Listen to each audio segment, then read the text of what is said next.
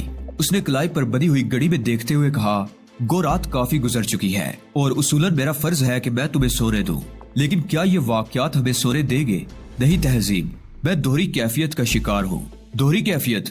ظاہر ہے تمہاری خواب گاہ اور ہم دونوں، اور دوسری طرف یہ تمام واقعات۔ نہیں علی پلیز، ہم ابھی سے اپنی خواب گاہ نہیں سمجھ سکتے۔